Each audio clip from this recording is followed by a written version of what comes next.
मान लीजिए कुछ घटना घटी, मेरे इंद्रियों से उसका इनपुट अंदर आया।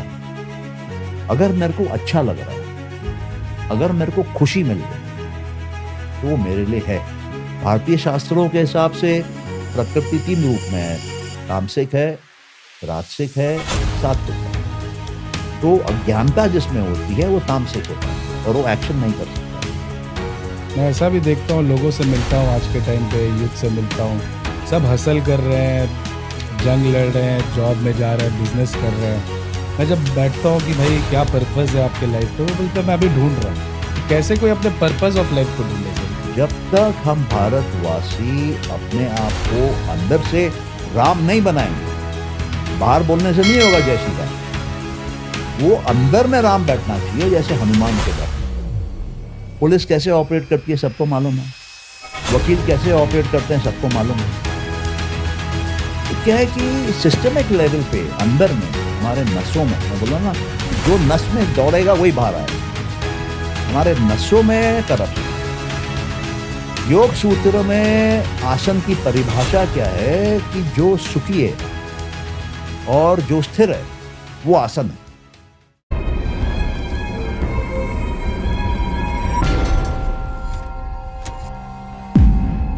सर एक और क्वेश्चन है बुक से। The world without is a reflection of the world within. For the millions of Indians watching who are facing tough external economic or social challenges, how can they realistically change their internal world when their external reality feels so overwhelming? अब देखो, हमारे देश में एक philosophy है, एक सोच है तपस्या करने की, फास्टिंग करने की, मौन व्रत रखने की, Right. राइट, दान देने की, छोड़ने की, दान देने की। कुछ लोग घर में खाना बनता है तो कुत्तों के लिए भी बनाते हैं, कुछ लोग पंछियों को भी दाना रेगुलर खिलाते हैं, कुछ लोग गाय को जाके दे के आते हैं। क्यों? क्योंकि हमारा जो प्राइमरी रोल है वो है कि बाहर जो भी हो रहा है, हमको जब उसको अंदर अगर लेना है तो उसको अपने लिए कन्वर्ट करके अपने एडवांटेज के लिए लेना है। हमको उसको हमारे ऊपर आहत करने के लिए नहीं अलाउ करना है। वो हमारे आप को स्ट्रांग करने की एक प्रोसेस है। वो बाहर के जो अनप्रिडिक्टेबल बिहेवियर हो सकता है प्रकृति का, उसके प्रति रेडी होने की कोशिश है। अब जैसे मुस्लिम्स हैं, वो महीने भर का उनका रमजान होता है, तकरीबन सारे मुसलमान करते हैं दुनिया भर में। तो उससे क्या हो रहा है? उससे उनके अंदर एक ताकत आती है और उसमें उनके अंदर एक कम्युनिटी की फीलिंग आती है, एक बॉन्डिंग आती है, और इस कारण से वो कम्युनिटी स्ट्रांग हो जाती है। तो हमेशा ये मान के चलना चाहिए, जैसे मैंने पहले बोला कि किसी ने गाली दी मेरे को, अब मेरे को ये देखना है कि वो गाली को मैं अंदर लेके बैठूं 100 साल, या उसको मैं बाहर ही छोड़ दूं। कैसे मालूम चलता है कि ये मेरे लिए काम का है कि नहीं है? तो हमारे अंदर एक ऑटोमेटिक सिस्टम है। क्या सिस्टम है? हमारी नसें जो है, नर्वस सिस्टम जो है, वो ऑटोमेटिक जज करता है कि ये मेरे लिए अच्छा है कि बुरा है। मान लीजिए कुछ घटना घटी, मेरे इंद्रियों से उसका इनपुट अंदर आया। अगर मेरे को अच्छा लग रहा है, अगर मेरे को खुशी मिल रही है, तो वो मेरे लिए है। जीवन का मकसद क्या है? खुश होना, आनंदित होना, मस्त रहना। और अगर कुछ ऐसी घटना घट रही है जो अंदर आके मेरे को डिस्टर्ब कर रही है, दुखी कर रही है, पेन ला रही है, सफरिंग ला रही है, सौरो ला रही है, कष्ट दे रही है, तो सबसे पहले तो मेरे को अपना रिएक्शन चेंज करना है उस इनपुट के प्रति। इसका मतलब मैं उसको गलत एंगल से देख रहा हूं, मैं उसको उल्टा देख रहा हूं। मेरे को सीधा देखना चाहिए, उसको घुमा के। हाँ ठीक है, ये मेरे लिए मुश्किल है, लेकिन इस मुश्किल को फेस करके मैं स्ट्रांग बन जाऊंगा। ठीक है, उसने मेरे को गाली दी है, लेकिन ये गाली देने से मेरी सहन शक्ति बढ़ रही है। न तो कोई भी बेवकूफ आके मेरे को डिस्टर्ब करके चला जाएगा। तो कैसे आप उसको देखते हो उस पर डिपेंड करता है। भारतीय शास्त्रों के हिसाब से प्रकृति 3 रूप में है, तामसिक है, राजसिक है, सात्विक है। तो अज्ञानता जिसमें होती है वो तामसिक होता है और वो एक्शन नहीं कर सकता है। तो अर्जुन जब महाभारत में स्टार्टिंग में थे, तो इसी स्थिति में थे। तो उनको कृष्ण ने क्या बोला? कृष्ण ने बोला कि तुम एक्शन करो, तुम्हारा अधिकार एक्शन पे है। एक्शन क्या है? रजस है। अब जब एक्शन होगा, कोई चीज नहीं हो रही है, उसमें कुछ करोगे, तो उसका रिजल्ट या तो अच्छा आएगा या तो बुरा आएगा। अगर बुरा आ गया तो दुख देगा, और जब वो दुख दे रहा है, वापस उस दुख को पकड़ के उसको फिर बदलो और उसमें सुख देखो। तब जब सुख आएगा तो क्या होगा? सात्विक हो जाएगा। तो तुम तमस से एक्शन करके रजस में आए और रजस से कूद के सत्व में चले गए, ऊपर चले गए, हैप्पीनेस में, ब्लिस में। तो ये गेम खेलना आना चाहिए हर एक को, कि जीवन का कोई भरोसा नहीं है, कभी भी कुछ भी देगी। अब जो भी बॉल आ रही है उसका आप क्या कर रहे हो वो इंपॉर्टेंट है। अब जैसे मैं एग्जांपल लेता हूं, युवराज सिंह। युवराज सिंह वो एक ओवर में 6 बॉल आई, 6 छक्का। 6 छक्का। यहां लोगों से एक छक्का नहीं लगता है,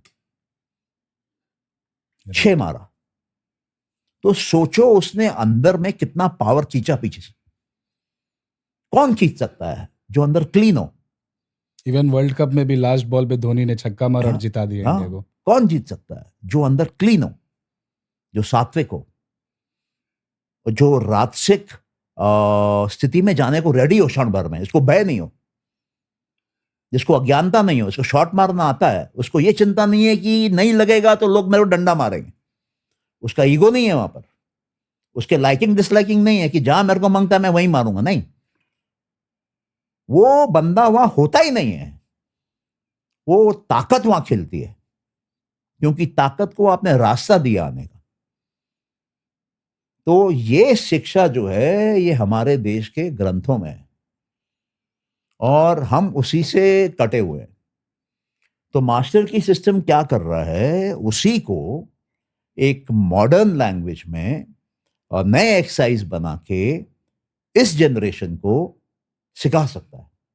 अब इसमें दिक्कत क्या है कि ये 100-110 साल पहले लिखी गई है, तो उसकी अंग्रेजी अलग है। और आज भारत में लोग अच्छी अच्छी अंग्रेजी बोलते हैं, लेकिन उनको डिस्कम्फर्ट होता है इसको पढ़ के। तो हम लोग ये सेशन हिंदी में क्यों कर रहे हैं?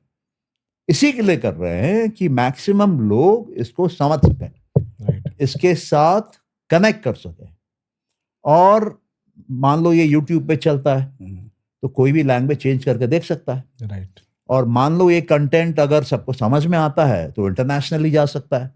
चेकोस्लोवाकिया में बैठा लोग उसमें देख सकता है अपने लोकल लैंग्वेज में, रशियन अपने लोग लोकल लैंग्वेज में देख सकता है, चाइनीज अपने में देख सकता है, पावर ऑफ पाकिस्तानी अपने डिजिटलाइजेशन। उर्दू में देख सकता है। राइट। क्योंकि बात तो उसी इंसान की हो रही है, वही डिजाइन की हो रही है, वही माइंड है, वही बॉडी है, वही 2 हाथ है, वही 2 आंख है, 2 कान है, 1 नाक है, वही 32 दांत है।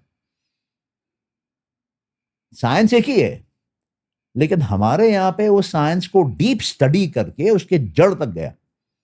और बाहर वाले जड़ तक नहीं जाते हैं, वो बाहर जाते हैं। कोट पहनो, टाई पहनो, बाल बढ़िया कटाओ, परफ्यूम लगाओ, आफ्टर शेव लगाओ, टैटू करो, बाहर का है।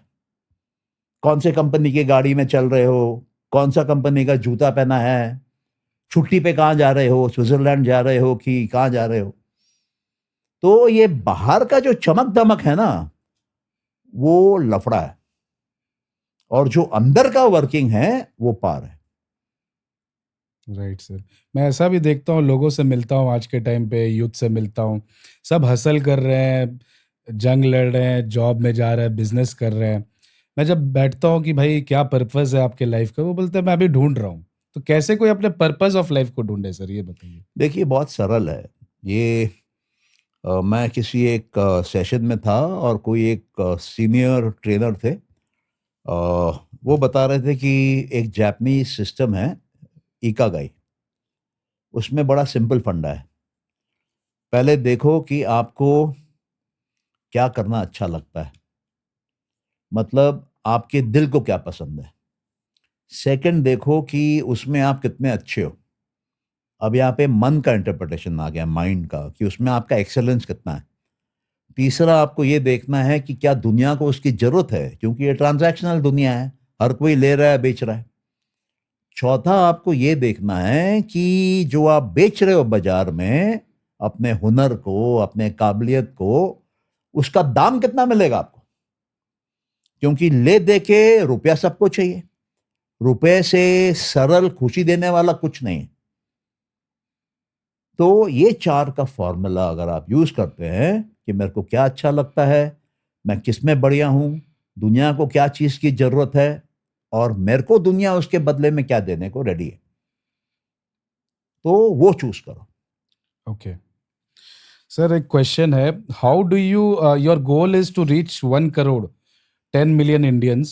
How do you believe the principles in part 1, specifically the idea that all the power is from within, can change the trajectory of India's economy and its youth?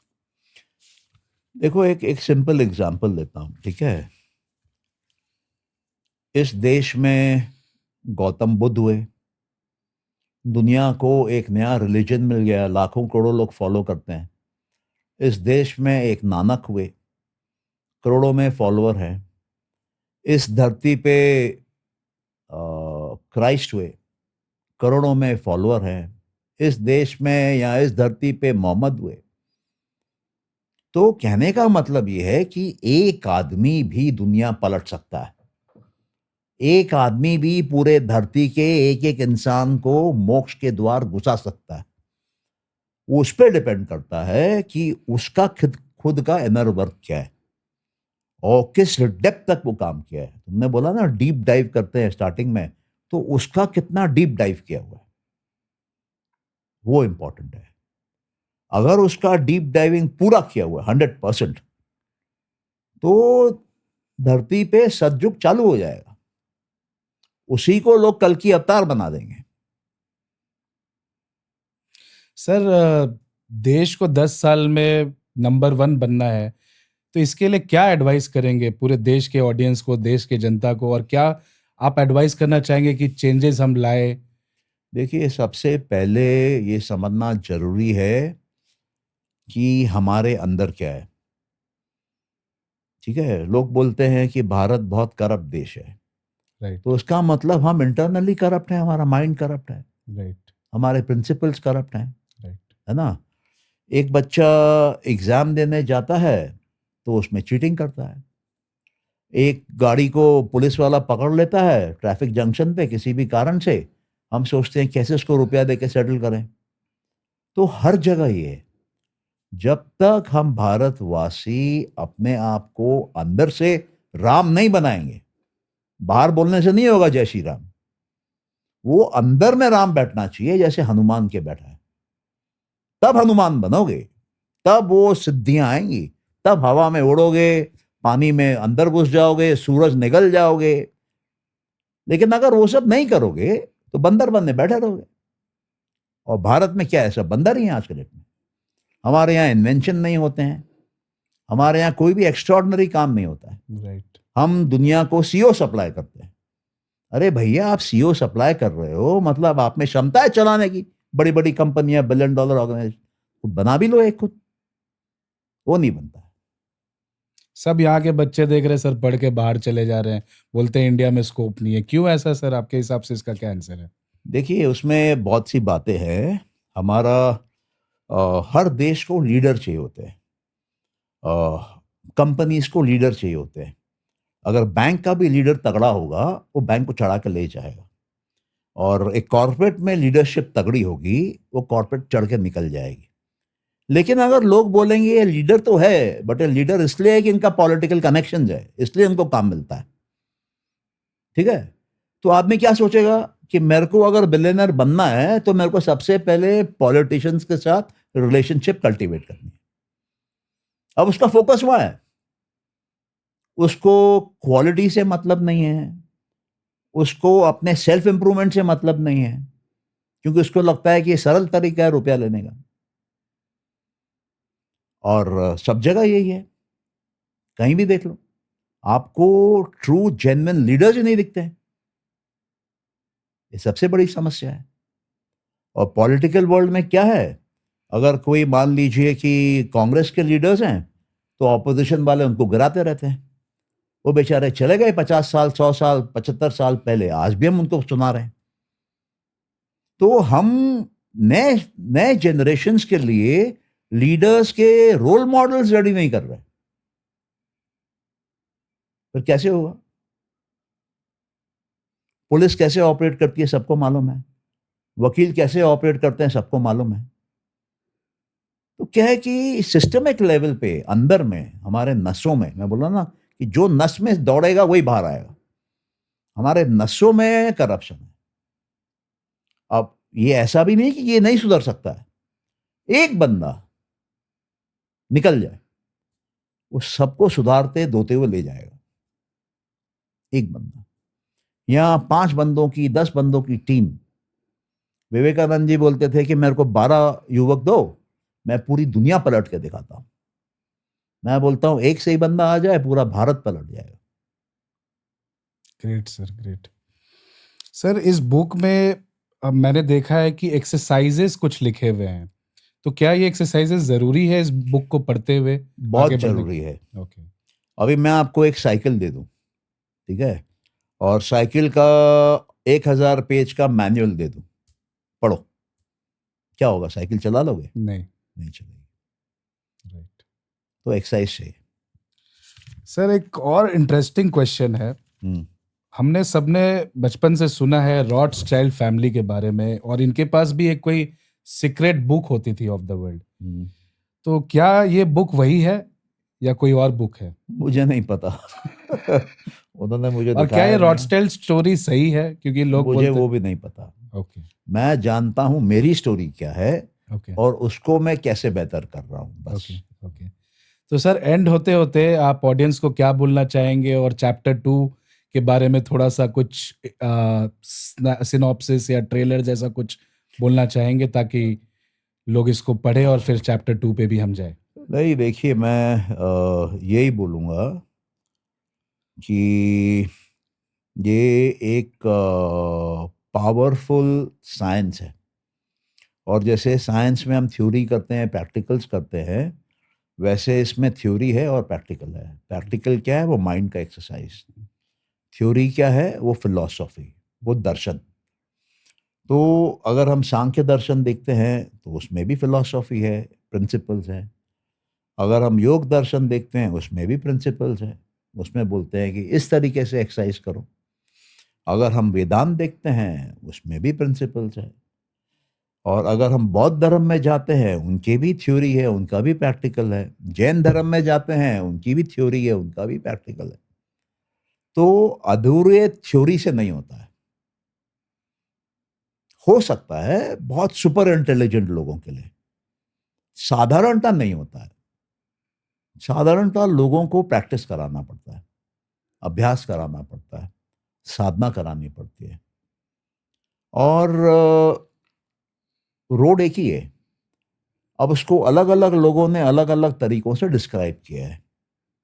तो master की ने अपने तरीके से डिस्क्राइब किया है, और मैं अपने पर्सनल एक्सपीरियंस से देखता हूं कि लोगों को मास्टर की समझ में आता है। मैं कईयों को योग सूत्र पढ़ाया हूं, पतंजलि के सांख्य दर्शन पढ़ाया हूं, बट उनको वो कॉन्सेप्चुअल है, उनको समझ में नहीं आता है। और सांख्य पूरा कॉन्सेप्ट पे है, और योग का जो अभ्यास बोलता है योग सूत्र, वो आज लोग मानते ही नहीं है कि ये योग है। उनके लिए आसन करना, प्राणायाम करना, और कुंडलिनी जागरण करना, और चक्रों का मूवमेंट, और पता नहीं क्या क्या, वो उनके दिमाग में बैठा हुआ योग है, क्योंकि उनको बेचा गया है वैसा। योग सूत्र में आसन की परिभाषा क्या है कि जो सुखी है और जो स्थिर है वो आसन है। अच्छा। और हम देखेंगे दुनिया में 1000 के ऊपर आसन बाजार में चल रहे हैं, ओरिजिनल नहीं है, वो प्रथम किताब में है ही नहीं। अब उसको बोलो भैया आसन कुछ भी है, पलंग में लेट लेट जाओ वो आसन है, आराम से बैठ जाओ वो आसन है, अब तुम्हें तकिया तकिया बैठा है ये भी आसन है। क्यों? क्योंकि तुम कंफर्टेबल है, राइट और स्थिर बैठा है, कूद तो नहीं रहा है, राइट ये आसन है। राइट और आसन जब भी लगेगा, आसन जब भी लगेगा, उसका रिजल्ट आएगा, तुम्हारा माइंड पीस पे आ जाएगा, और जो माइंड पीस में है वहीं पे ग्रोथ पॉसिबल है, वहीं पे पावर आता है। तो माइंड को पीस पे लाना है। योग की परिभाषा है योग चित्त वृत्ति निरोधा। माइंड जो नाच रहा है उसको बंद कर दो, बस परम योगी बन जाओगे। सर, ये इनफाइनाइट सप्लाई क्या है? इस बुक में बार बार मैंने ये चैप्टर में टर्म देखा है, इसके बारे में थोड़ा ब्रीफ करेंगे हमारे ऑडियंस को? हाँ, देखिए, ऐसा है कि ये जो सृष्टि है जिसको हम देखते हैं अपने इंद्रियों से, ये मैनिफेस्टेड है, मतलब ये व्यक्त रूप में है। जिसको हमारी इंद्रियां आंखों से देखती है, कान से सुनती है, नाक से सूंघती है, जीभ से चखती है, और टच के हिसाब से जज करती है क्या है। और इसमें हमको कुछ बदलाव करना होता है तो हम हाथ से करते हैं, कुछ चलना होता है तो पैर से चले जाते हैं, कुछ बोल के किसी को समझाना होता है तो बोल देते हैं, या खाना जो खाया उसको निकालना होता है तो उसको जाके वॉशरूम में निकाल के आते हैं। बच्चे पैदा करने होते हैं तो हम लोग अपने रिप्रोडक्टिव ऑर्गन्स का यूज करके सेक्स करते हैं। तो ये जितना भी है, ये प्रकृति है जो फिजिकल है। उसमें माइंड भी आता है। माइंड मतलब conscious mind, subconscious mind, universal mind, ये सब आता है। ओके। अब ये आता कहां से है? बच्चा तो मां के गर्भ से आता है, पेड़ तो बीज से बनता है, बारिश तो बादल से आती है, सागर बढ़ता है नदियों से। तो ये प्रकृति कहां से है इतनी विराट, जिसका अंत ही समझ में नहीं आता है? तो वो आती है एक दूसरे प्रकृति से जो उसकी मां है, लेकिन वो है हमारे बीच में, हम उसको देख नहीं पाते हैं। वो हमारे लिए इनविजिबल है। हम क्यों नहीं देख पाते हैं? क्योंकि हमारी इंद्रियां उतनी डेवलप नहीं है। मेरी आंख शायद 100 मीटर देख सकती है, मेरा कान शायद कुछ पर्टिकुलर फ्रीक्वेंसी सुन सकता है, मेरा स्किन कुछ पर्टिकुलर टेम्परेचर जज कर सकता है। सर, मैं ये एक जानकारी जानना चाह रहा हूँ, जो ऑडियंस आपको आज देख रहे हैं, ये बुक कौन से एज ग्रुप के पीपल पढ़ सकते हैं और किस वर्ग के? क्या वो बिजनेस ओनर है तो ही पढ़ सकते हैं, या वो जॉब कर रहे हैं, या स्टूडेंट है? और अगर पढ़ना है तो कैसे आपको अप्रोच किया जाए? देखो, ऐसा है कि ये हर इंसान के लिए, ओके। ठीक है। ये मेरे ख्याल से कुछ रीजनल लैंग्वेजेस में भी शायद अवेलेबल है। ओके। और ये मैं मानता हूँ कि इसको सिंप्लीफाई करना ज़रूरी है आज के युग के हिसाब से। आज लोगों के पास टाइम नहीं, उनको सब कुछ चाहिए लेकिन टाइम नहीं देना है। अच्छा, तो मैं ये मान के चल रहा हूँ, अभी जैसे अपने ये डिस्कशन कर रहे हैं, कुछ लोगों में उत्सुकता जागेगी, कुछ लोगों को शायद समझ में आएगा, और कुछ लोगों को प्रोसेस आगे बढ़ जाएगा। उनके मन में खुजली थी, विचार था, रात में सो नहीं पा रहे थे, यार मेरे को तो ट्रिलियन चाहिए, लेकिन मालूम नहीं कहाँ से आएगा। अब उसको समझ में आ रहा है कि यूनिवर्स की भी मदर है जहाँ से आएगा, मेरे को यूनिवर्स के मदर को देखना है, उससे बात करनी है, और फिर वो एक्सरसाइज करने जो उसने दिया है, तो वो ऑटोमेटिक फ्लो में आएगा, वो ऑटोमेटिक फ्लो में आएगा। और मेरा ये भी मानना है कि ये पॉडकास्ट एक बार देखने से नहीं होगा, राइट। क्योंकि इसमें बोल्ड स्टेटमेंट्स हैं बहुत, जो एक आम आदमी अपने जीवन में नहीं देखता है, तो उसको डिसबिलीफ होने लगेगा। अभी मैनिफेस्टेशन क्या है? मैनिफेस्टेशन है जो नहीं दिखता है उसको देखना। वो है, तुमको नहीं दिख रहा है, तुम सोचो नहीं है मेरे पास, है तुम्हारे पास।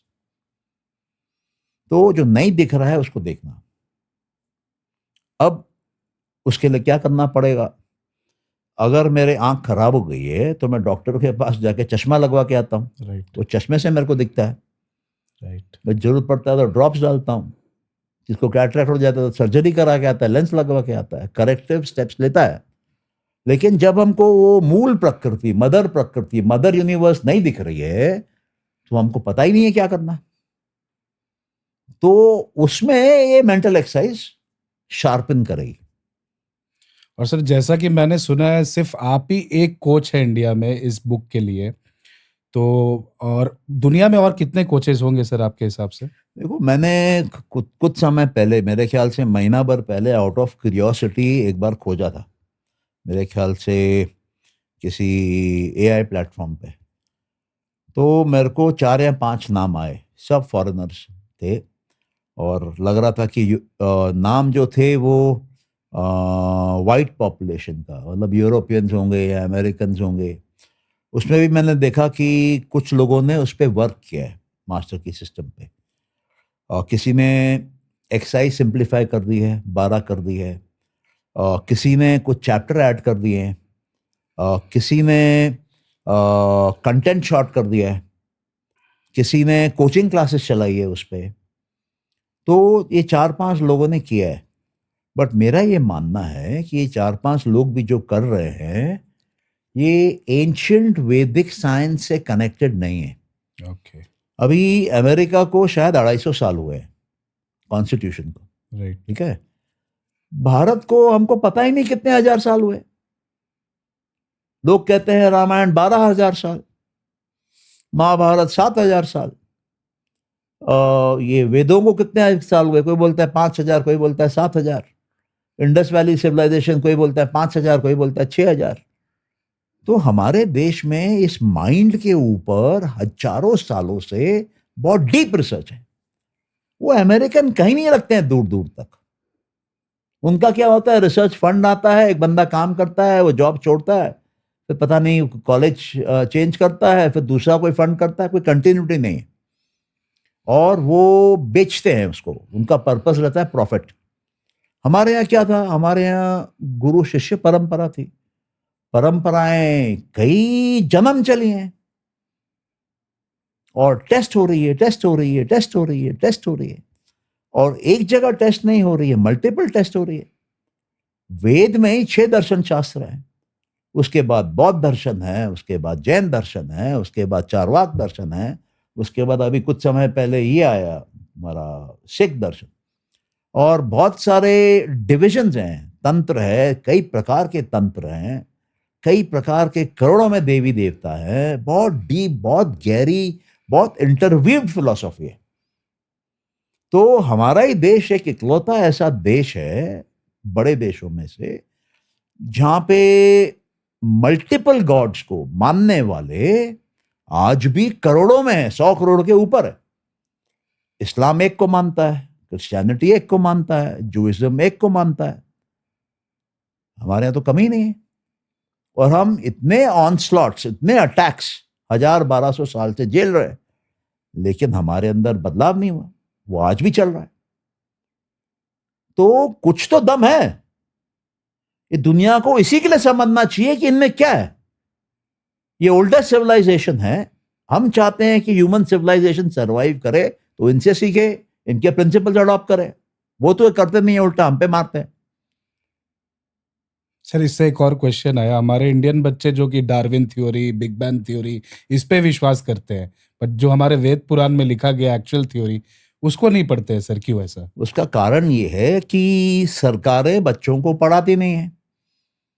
मैं बोलता हूं कि हम इंटरनेशनल योग डे मनाएं दुनिया भर में हल्ला करके, मेरे को बताओ कितने स्कूलों में ध्यान कराया जाता है। राइट।